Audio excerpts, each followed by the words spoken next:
सुप्रभात विद्यार्थियों। आज की कक्षा में हम पाठ 4 दीवानों की हस्ती नामक कविता का अध्ययन करेंगे। इस कविता के लेखक है भगवती चरण वर्मा। हम दीवानों की क्या हस्ती है, आज यहाँ कल वहाँ चले, मस्ती का आलम साथ चला, हम धूल उड़ाते जहाँ चले। प्रस्तुत पंक्तियाँ भगवती चरण वर्मा द्वारा रचित कविता दीवानों की हस्ती से ली गई है। इस कविता में कवि ने बेफिक्र रहकर मस्ती का जीवन जीने वाले स्वतंत्रता आंदोलन के सेनानियों के कार्य, व्यवहार एवं मनोदशा का इस कविता में उन्होंने वर्णन किया है। कवि कहता है कि आज़ादी के लिए अपना सब कुछ न्यौछावर करने वाले वीरों का मन जोश से भरा हुआ है। इनका मानना है कि देश की गरिमा के आगे इनकी कोई हैसियत नहीं है। हम तो आज़ादी के दीवाने हैं, ऐसा ये लोग मानते हैं। हम एक जगह नहीं रुकते, आज हम यहाँ हैं, कल कहीं और चले जाएंगे। हम जहाँ भी जाते हैं, खुशियों का संसार हमारे साथ चलता है, यानी हमारा आना और जाना खुशियों से भरा होता है। आए बनकर उल्लास अभी, आंसू बनकर बह चले अभी, सब कहते ही रह गए अरे, तुम कैसे आए कहाँ चले।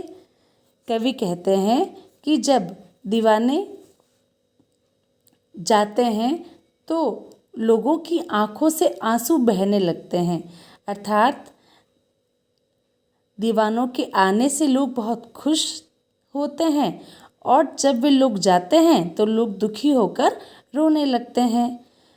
और उन लोगों के बारे में लोग कहते हैं कि तुम कैसे आए और कहाँ चले जा रहे हो। भाव यह है कि जीवन तो क्षणभंगुर है। इंसान जब जन्म लेता है तो खुशियाँ मनाई जाती है और जब संसार छोड़ता है अर्थात मृत्यु को प्राप्त होता है तो लोग रोते हैं। कवि के अनुसार मनुष्य का आना जाना हमेशा इसी प्रकार चलता रहता है।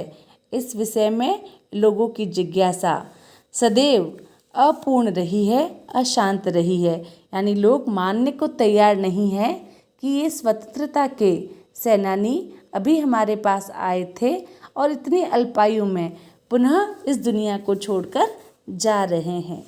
किस और चले यह मत पूछो, चलना है बस इसलिए चले, जग से उसका कुछ लिए चले, जग को अपना कुछ दिए चले। तो कवि का कहना है कि दीवानों से यह मत पूछो कि हम किधर जा रहे हैं, हमें तो बस चलते रहना है, इसलिए हम चल रहे हैं। संसार से हम उसका कुछ लेकर जा रहे हैं और संसार को कुछ अपना देकर जा रहे हैं। कवि का संदेश है कि जीवन में चलते रहना ही महत्वपूर्ण है। इसी में हम संसार से कुछ सीख सकते हैं और संसार को कुछ सिखा सकते हैं। अर्थात मनुष्य एक सामाजिक प्राणी है, वह समाज से कुछ सीखता है और बदले में समाज को कुछ सिखाता भी है। दो बात कही तो बात सुनी, कुछ हंसे और कुछ रोए, छक कर सुख दुख के घूंटों को हम एक भाव से पिए चले। इन पंक्तियों में कवि कह रहे हैं कि हमने अपने मन की बातें लोगों से कही और लोगों की बातें सुनी। जहाँ हंसने की बात थी वहाँ हम हंसे, दुख भरी बातों में हम रोए। हमारे जीवन में सुख और दुख का समान महत्व है, हम किसी भी स्थिति में विचलित नहीं होते। अर्थात संसार में सुख और दुख एक समान है और हमें समभाव यानी एक भाव से निरंतर आगे बढ़ते रहना चाहिए। हम भिखमंगों की दुनिया में स्वच्छंद लुटाकर प्यार चले, हम एक निशानी सी उर पर ले असफलता का भार चले। कवि का कहना है कि संसार में हर व्यक्ति भिखारी जैसे है। इन भीख मांगने वालों की दुनिया में हम खुशी खुशी अपना प्यार लुटाकर जा रहे हैं। हमारे मन में असफलता की एक निशानी सी है और उसी का भार या बोझ हमारे मन पर है।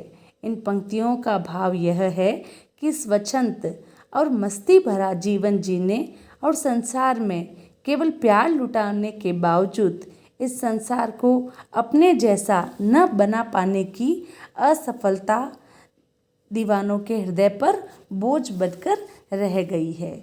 अब अपना और पराया क्या, आबाद रहे रुकने वाले, हम स्वयं बंधे थे और स्वयं हम अपने बंधन तोड़ चले।